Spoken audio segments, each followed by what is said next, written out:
Herkese selam. Örgü Hobi Dünyası YouTube kanalıma tekrardan hoş geldiniz arkadaşlar. Bugs Bunny yapımı 3. bölüm videomla başlıyorum şimdi 3. bölümüne.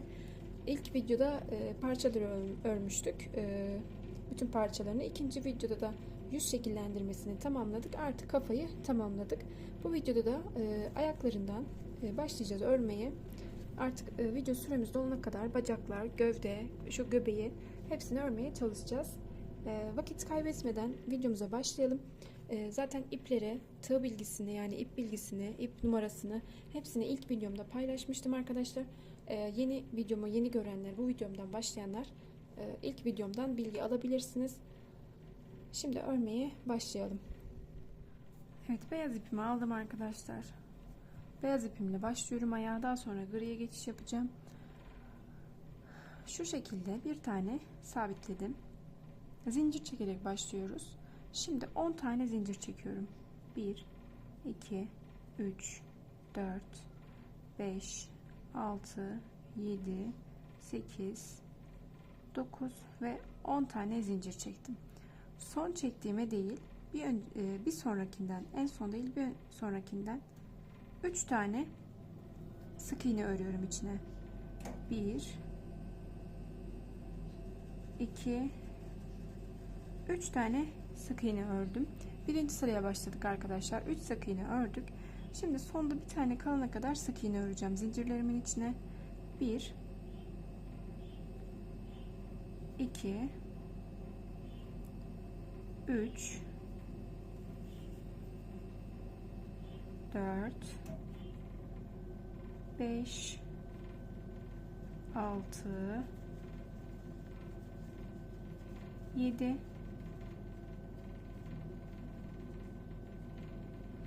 tane sık iğne ördüm araya arkadaşlar. Sonda bir tane kaldı bakın. Onun içine de 3 tane örüyorum. 1 2 3 tane ördüm ve döndüm. Şimdi yine sıra başına gelene kadar örüyoruz. 1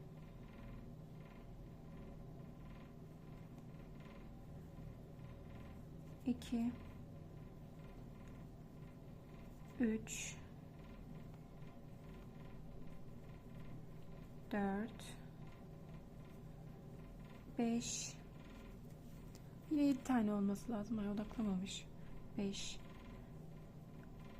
6 ve 7 tane ördüm. Sonraki zaten üçlü ördüğüm 7 tane daha sık iğne ördüm. Şimdi burada ip kullanacağım arkadaşlar sıra başımı belirlemek için. Hemen ip koparıyorum. Pembeden koparayım. Netli biraz. Evet.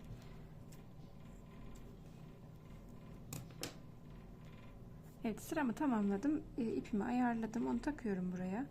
Şimdi ilk sıra sonunda arkadaşlar 7, 14, 17, 20 tane ilmeğe ulaşmış olmanız gerekiyor. Toplamda 20 tane ilmeğimiz oldu. Şimdi ikinci sıraya geçtim. Burada 3 tane artırma yapmıştım bir deliğe. O üçlünün üçüne de 3'er tane artırma yapıyorum. Yani birer tane, 3 tane artırmış olacağım. Yani 3 tane artırmayla başlıyorum arkadaşlar, kısaca. Kafanızı karıştırmayayım hiç. İkinci sıraya 3 tane artırmayla başladım. Şimdi şu aradaki 7 ilmeğimi örüyorum. 1 2 3 4 5 6 7 tane ilmek ördüm şimdi arkadaşlar.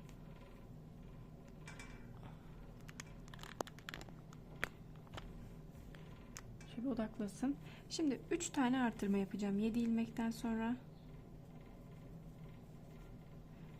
Arka arkaya 3 tane artırma yapıyorum şu an.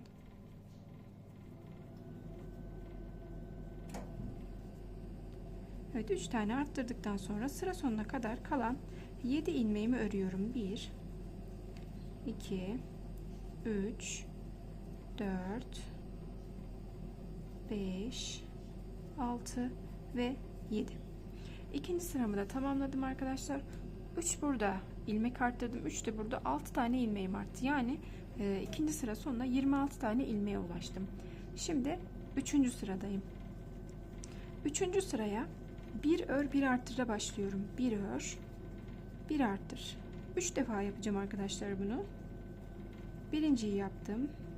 Bir ör bir artır. İkinciyi yaptım. Bir ör bir artır. Üçüncüyü yaptım. Şimdi yine burada şu başa gelene kadar, artırmalara gelene kadar olan ilmeklerimi örüyorum. 1 2 3 4 5 6 ve 7. 7 tane ilmek ördükten sonra yine 3 defa bir ör bir artır yapacağım. Bir ör bir artır. Bir ör bir artır. Ve sonuncuyu yapıyorum.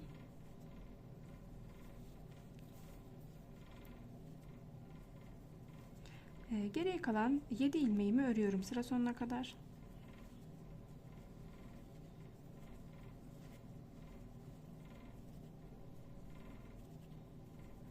Evet, bakalım 7 tane mi olmuş? 2, 4, 6, 7. Evet, 7 tane.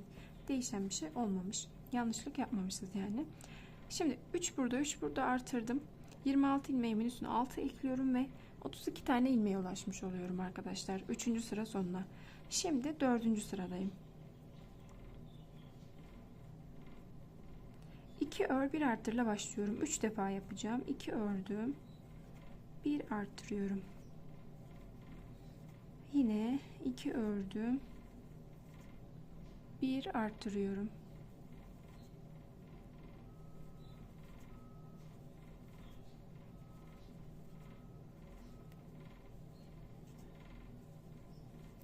İki ör bir artırımı tamamladım 3 defa. Şimdi aradaki 7 ilmeği örüyorum. 1 2 3 4 5 6 ve 7 tane ilmeği ördükten sonra yine burada 3 defa 2 ör bir artır yapıyoruz arkadaşlar. 1 2 ördüm, 1 artırıyorum. Birinciyi yaptım. 2 ördüm. 1 arttırdım. İkinciyi yaptım. 2 örüyorum. 1 arttırdım. Üçüncüyü yaptım. Şimdi sıra sonuna kadar kalan 7 ilmeğimi örüyorum. 1 2 3 4 5 6 7. 4. sırayı da tamamladım arkadaşlar. İlmek sayım 32'den 38'e yükseldi şu an.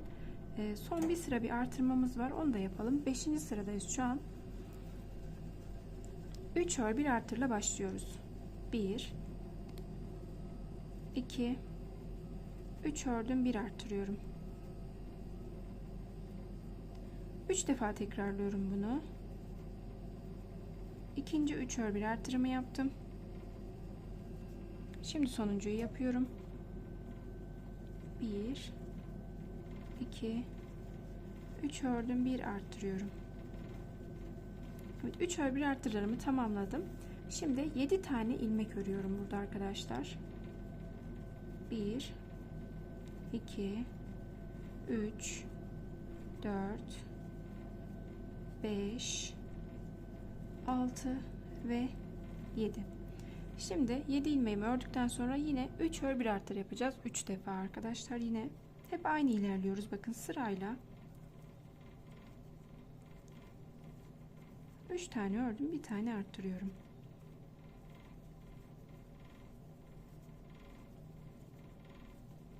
Üç tane ördüm, bir tane arttırdım.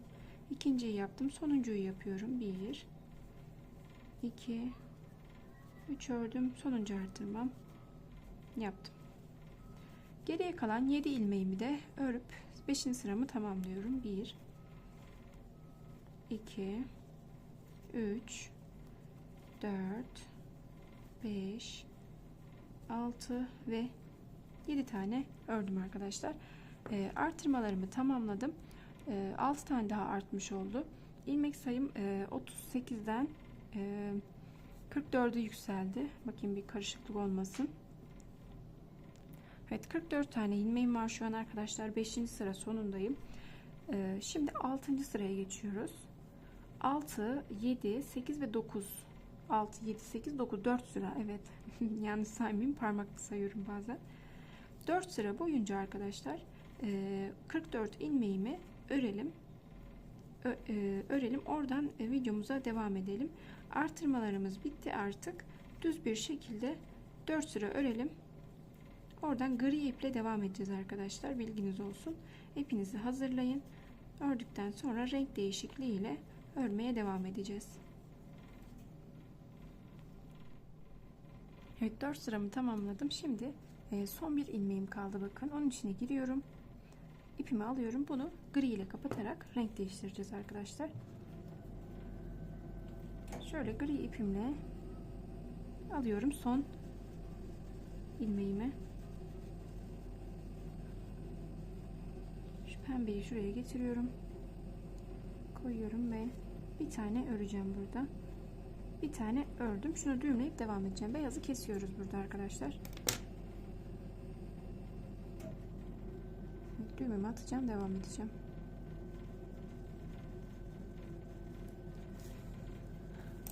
Evet, şimdi örmeye başlıyorum. Bir ördüm. 18 tane öreceğim arkadaşlar. Bir, şöyle netlesin. Beyazı çekelim.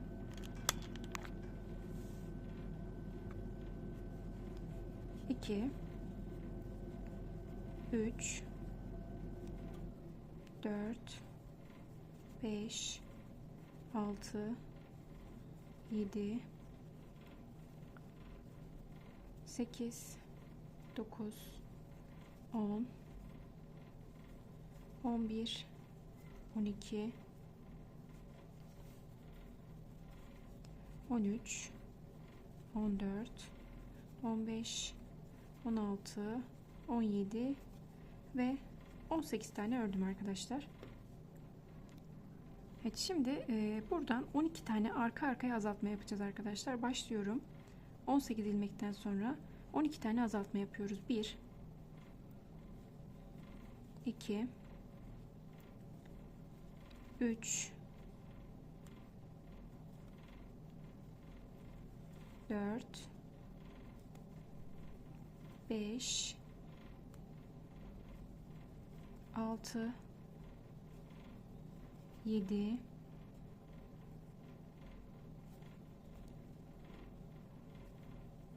8, 9, 10, 11 ve 12. Şimdi geriye bakın, 1-2 tane ilmeğim kaldı. Onları da sık iğne olarak örüyorum.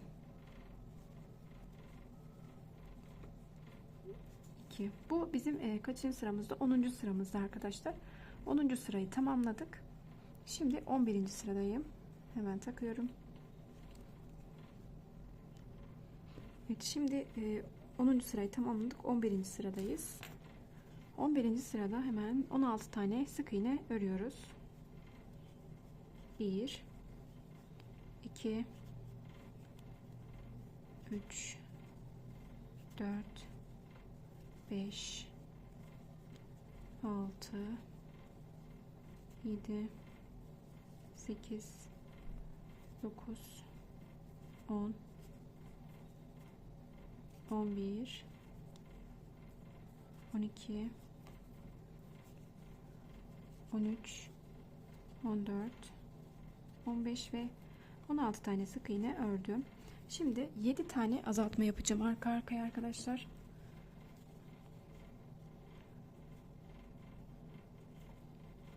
1,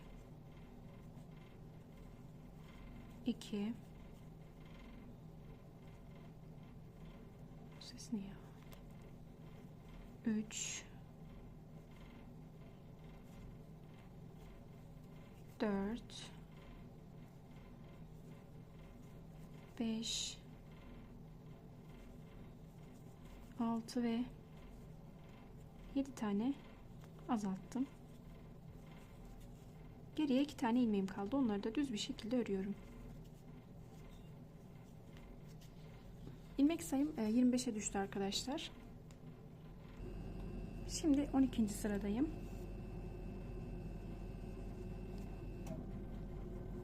...14 tane ilmek örerek başlıyorum. 1 2 3 4 5 6 7 8 9 10 11 12 13 ve 14 tane ilmek ördüm arkadaşlar. Şimdi arka arkaya 5 tane daha azaltıyoruz. 1 2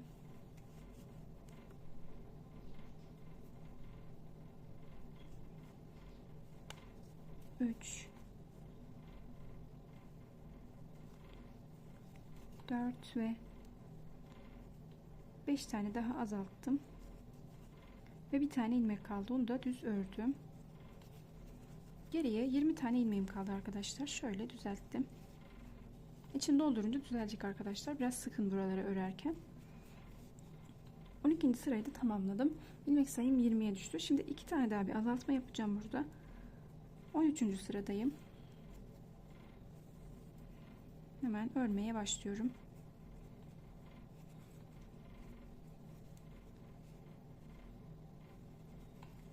Bir, 2, 3, 4,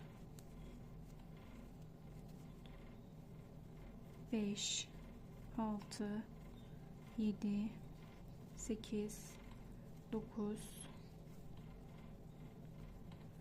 10, 11, 12, 13, 14, şöyle bakalım, 14, 15 tane ilmek ördüm. Burada 2 tane azaltma yapacağım arka arkaya.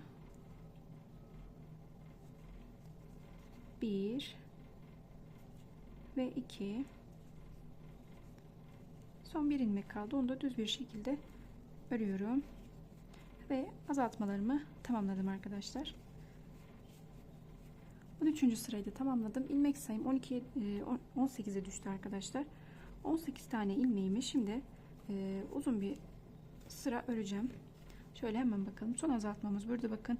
1, 2, 3, 4, 5, 6, 7, 8, 9, 10, 11, 12, 13, 14, 15, 16, 17, 18, 19, 20, 21 ve 21 sıra.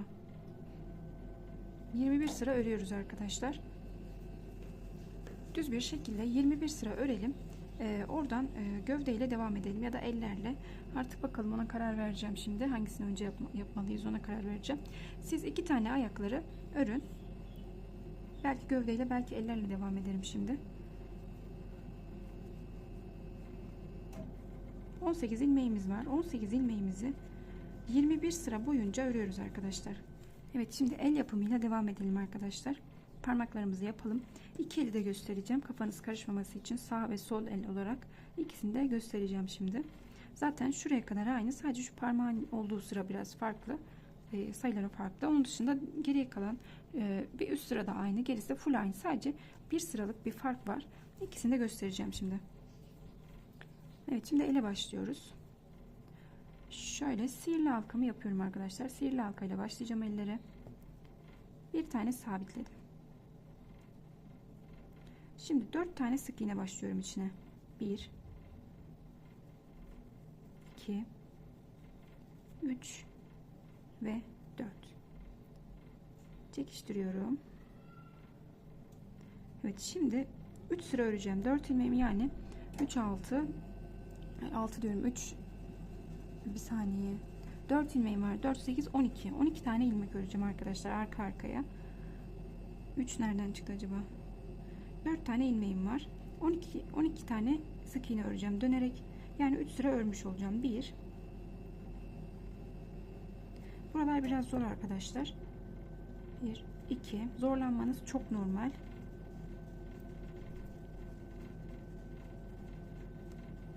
3 ve 4 tane yaptım. Ben devam edeceğim örmeye. Önce düzeltmek istiyorum. Şu şekilde elinizle düzeltin.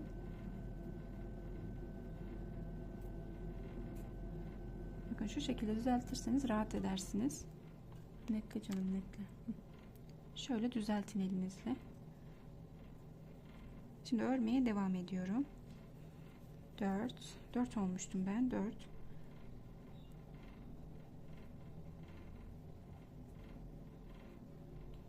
Şurada sık iğne. Sıradaki 4. 5.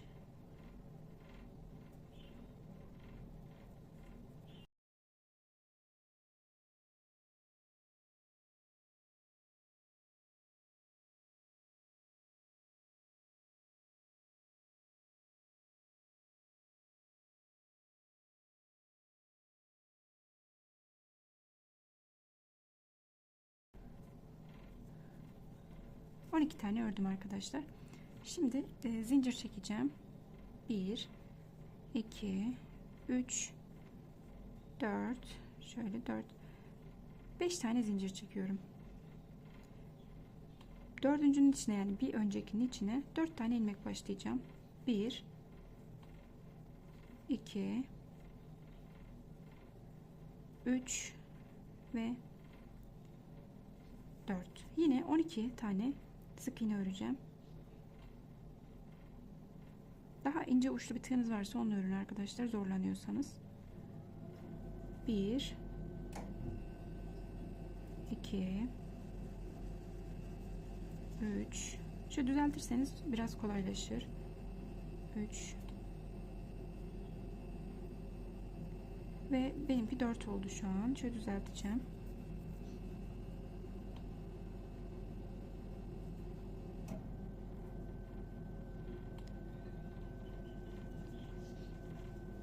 Beş,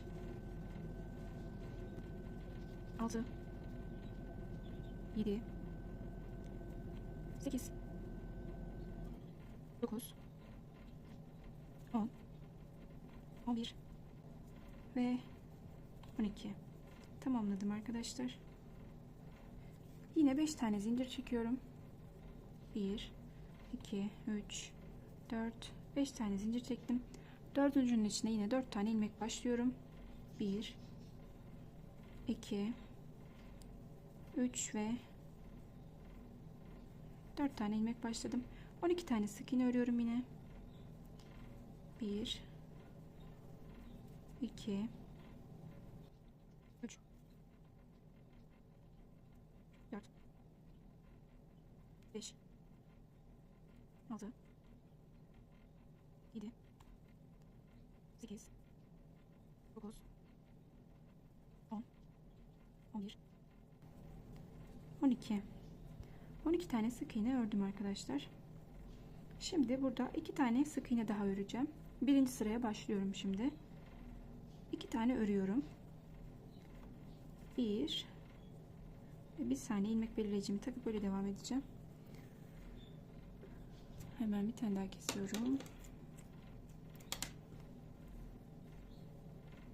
Buraya ilmek belirleyicimizi koyalım. Birinci sıramıza başlıyoruz artık.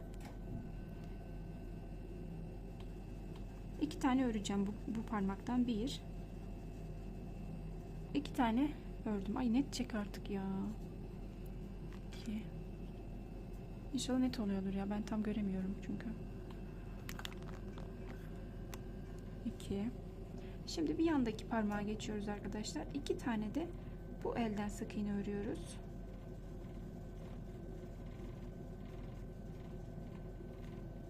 1 2 tane de buradan ördüm. Şimdi şu en sondakinin içine 4 tane öreceğim. Yani etrafını dolanacağım.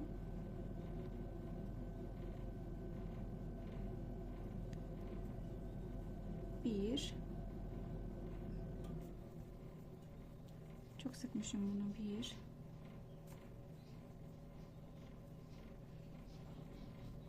2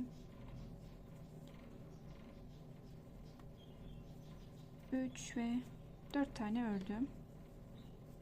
Şimdi bir yandakinin içine 2 tane öreceğim. 1 2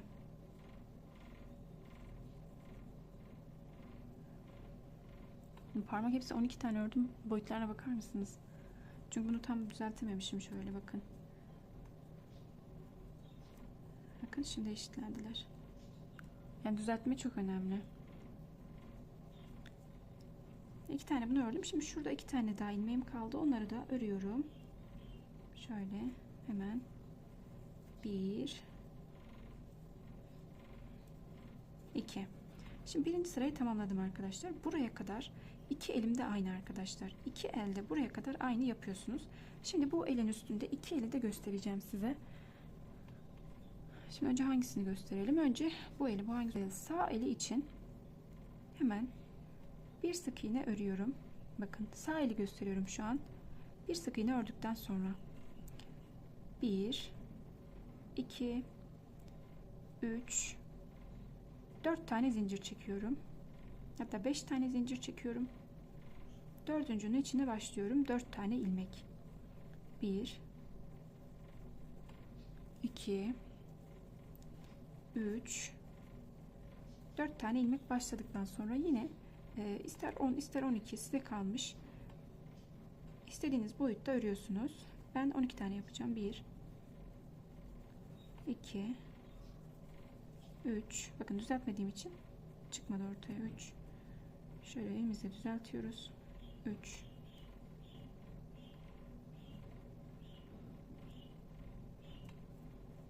ve 4.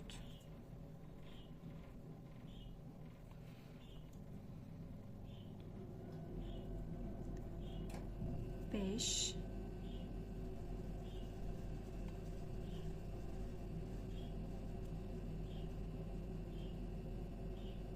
6 7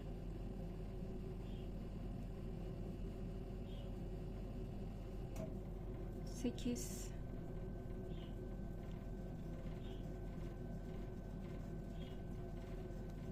9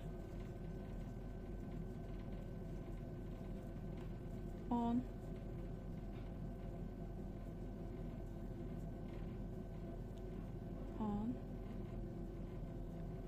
11 ve 12. 12 tane ördüm. Şimdi bir kaldığım ilmekten zinciri fazla çekmişim arkadaşlar. İsterseniz 3 ya da 4 de çekebilirsiniz. Ama içinde kalacağı için sorun olmaz. Kaldığım ilmekten örmeye devam ediyorum şimdi. 1 Sıra sonuna kadar örelim artık.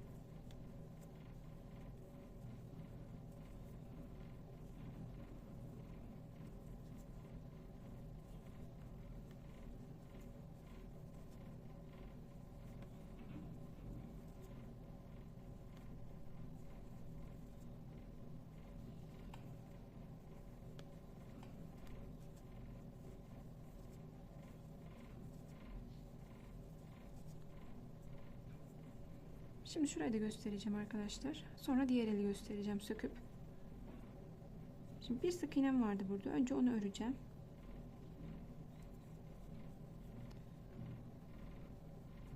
Dört, 8, 12, 16 tane ilmeğim var şu an arkadaşlar.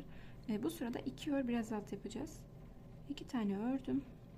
Bakın şurada da bir ilmeğim var. Şöyle.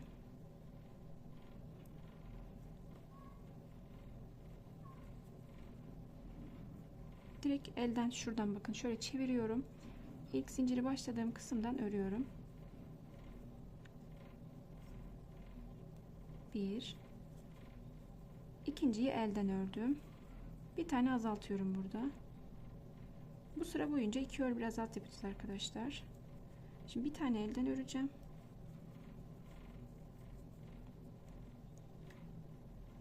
Bir tane şurada var ilmeğim. Onu alıyorum. Şimdi azaltacağım.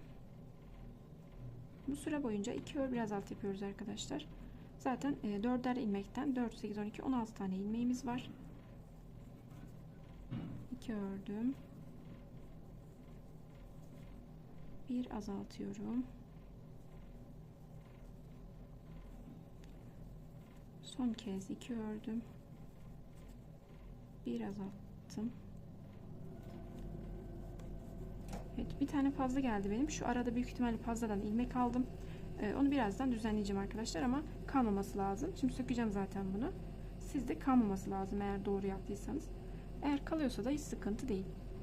Şimdi bir sıra öreceğiz. Eğer fazla kaldıysa da şu arada elin iç tarafında bir tane azaltma yapabilirsiniz. Buradan sonra bir sıra düz örelim. Şu an 12 tane ilmeğimiz var arkadaşlar. Bir sıra bir düz örelim.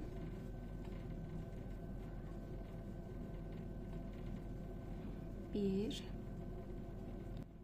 iki, üç, dört, beş, altı. Ben bir tane azaltma yapıyorum. Bir fazla olduğu için. 7, 8, 9, 10, 11 ve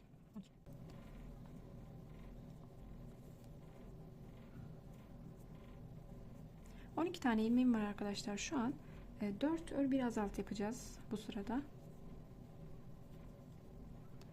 4 ör bir azalt yapıyoruz.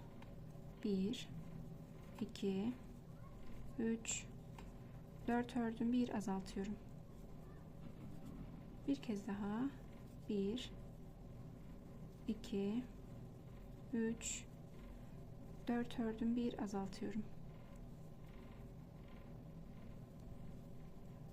Evet, şimdi arkadaşlar bir sıra dış kısımdan, hatta örmüyoruz, burada bırakıyoruz bunu.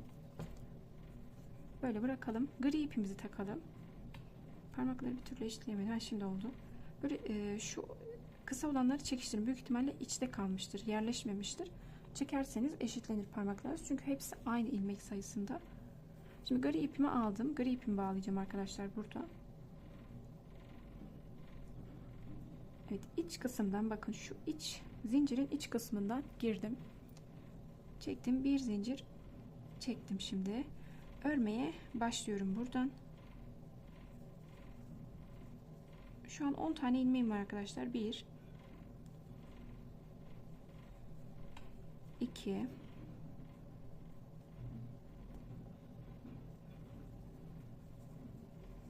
3, 4, 5, 6, 7,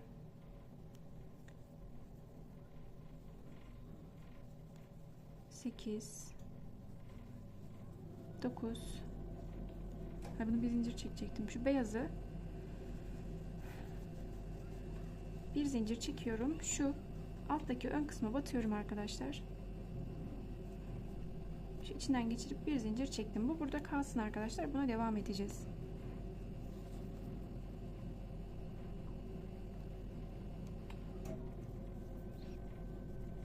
Şimdi kaç oldum? 1, 2, 3, 4, 5, 6, 7, 8, 9. Bir ilmeğim daha var. Onu da yapıyorum hemen şuradan.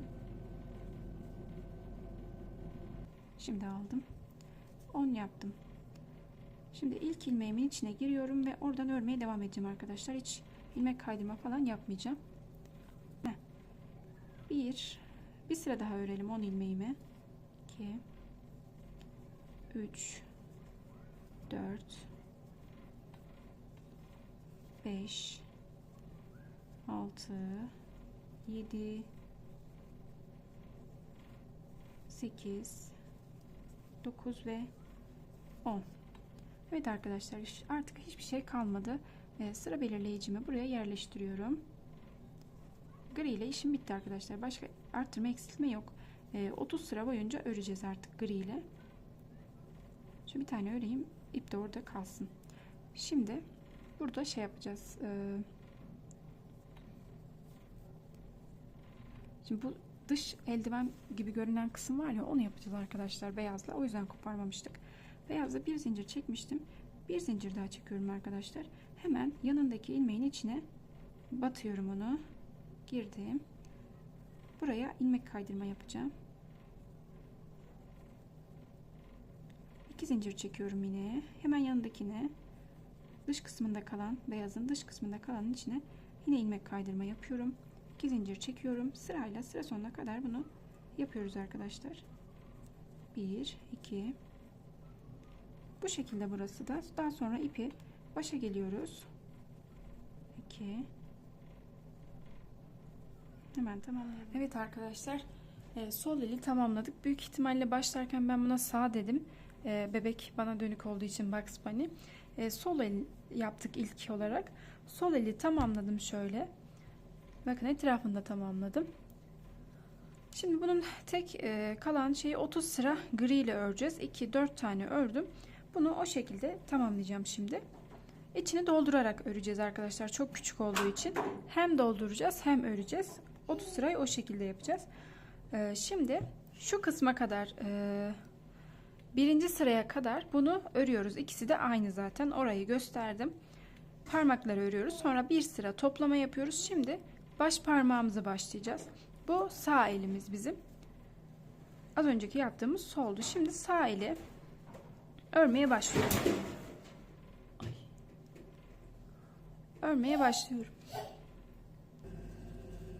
Evet, diğerinde bir tane örüp hemen parmağa başlamıştım ama şimdi örmeye başlıyorum. Bakın sağ el için.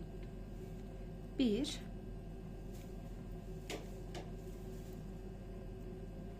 2 3 4 ve 5 tane ördüm arkadaşlar. 5 tane ördükten sonra zincir çekiyorum. 1 2 3 tane zincir çektim. Evet, pardon, 4 tane zincir çektim. Üçüncünün içine 4 tane ilmek başlıyorum. 1 2 3 ve 4. Yine 12 tane ilmek örüyorum yine.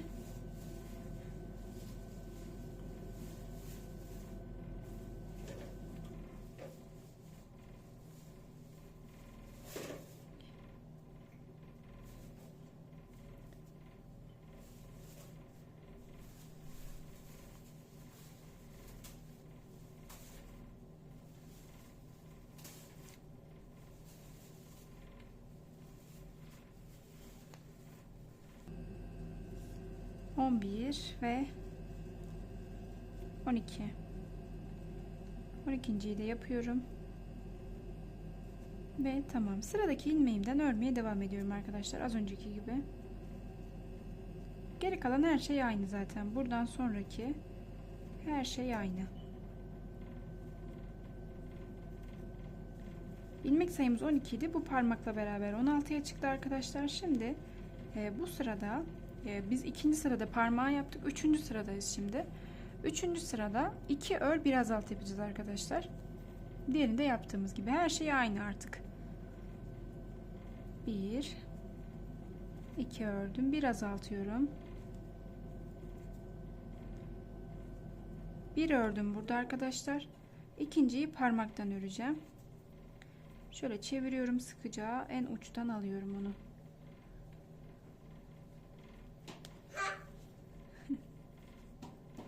Bir, iki, ikinciyi ördüm. Azaltmamı yapıyorum.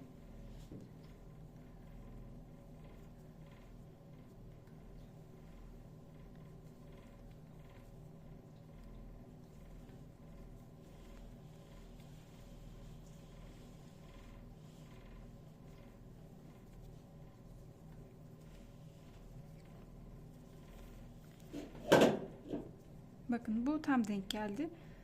Diğerinde bir ilmek fazla almıştım parmaktan. Aradaki zinciri de örmüşüm. Ama bu tam denk olması gereken buydu. Eğer sizinki de 12 ilmek kaldıysa şu an bir sıra düz öreceğiz şimdi. Eğer 13 ise falan şu arada az önceki şu elde yaptığımız gibi ortada bir azaltma yapabilirsiniz. Bir sıra düz örüyorum arkadaşlar.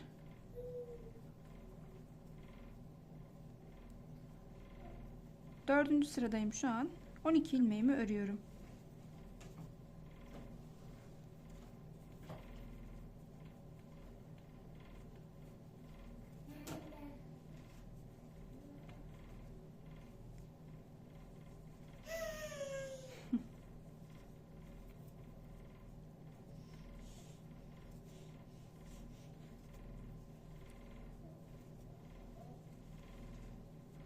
Evet, 12 ilmeğimi tamamladım. Şimdi 5. sıradayım.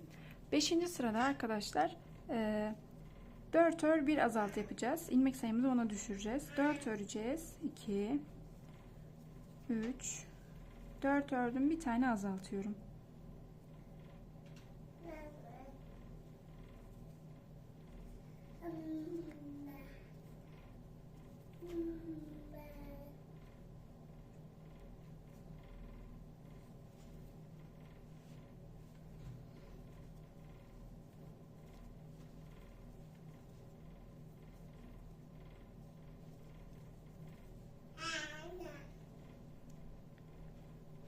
Bir tane azalttım ve sıramı tamamladım. Şimdi beyazı koparmayacağız arkadaşlar. Beyaz burada bitiyor.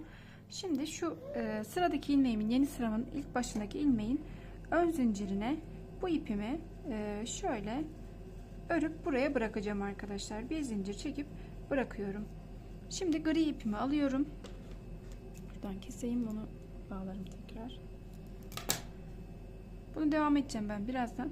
Gri ipimi bağlayacağım yine buna. Geri kalan her şey aynı arkadaşlar. Şu içteki kalan zincirden, bakın içte kalan zincirden ipimi taktım. İç zincirden bir sıra örüyorum arkadaşlar.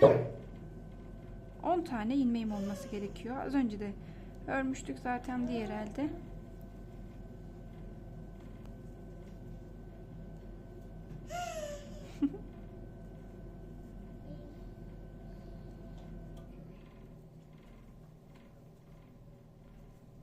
Diğerinin aynısı. Sadece bir sıralık bir farkı var arkadaşlar. İki elde çok kolay. Sadece parmaklar sıkı olduğu için, küçük olduğu için orada bir örmek zorlaşıyor. Onun dışında gerisi çok kolay zaten. Evet, sıramı tamamladım. Şu ilk ilmeğimin içine gireceğim ve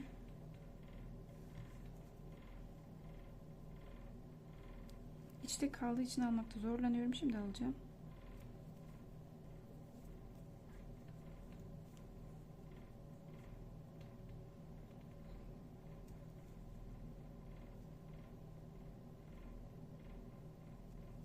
Aldım. Çok şükür. Hayır, alamamışım. Bir öncekini almam gerekiyor. Ben durdurayım burada. Evet, şöyle aldım arkadaşlar. Buradan örmeye devam edeceğim. 10 tane öreyim bir. 1 2 3 4 5 6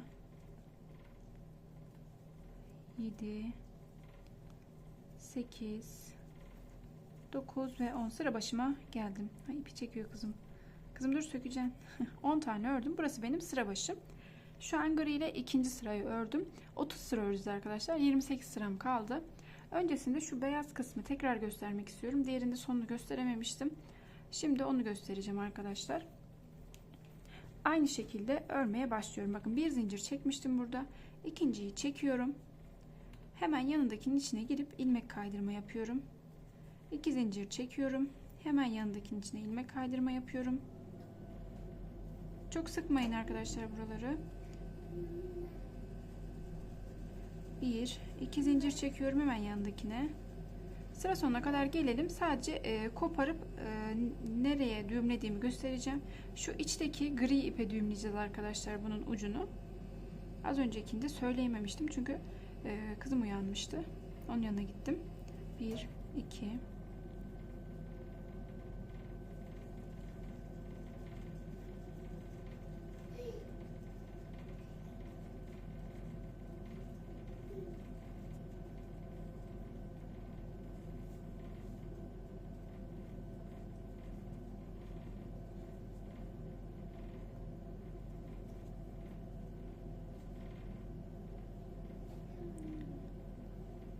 Evet, ben sona geleyim, oradan devam edelim arkadaşlar. Evet, son kısma geldim. Yine 2 zincir çektim. Sonuncuyu yaptım. Yine 2 zincir çekiyorum arkadaşlar. İlk yaptığımın içine bir tane daha yapıyorum. Ve 2 zincir çekiyorum. Koparıyorum beyaz ipi. Şimdi şöyle bakın, iç kısımdan giriyorum. Şu alt kısmından çıkıyorum bu sıranın. Oradan ipimi içeri alıyorum ve çektim. Şu griyi bağladığım iple ikisini birbirine bağlıyorum arkadaşlar. Çünkü griyi düğümlemeden başlamıştık. Eğer onu düğümlemezseniz açılabilir. Beyazla onu düğümlüyoruz birbirine. Tamam. Bunları da içine itekliyorum. Yani isterseniz kesebilirsiniz ama içinde kalabilir. Zaten iç kısımdalar.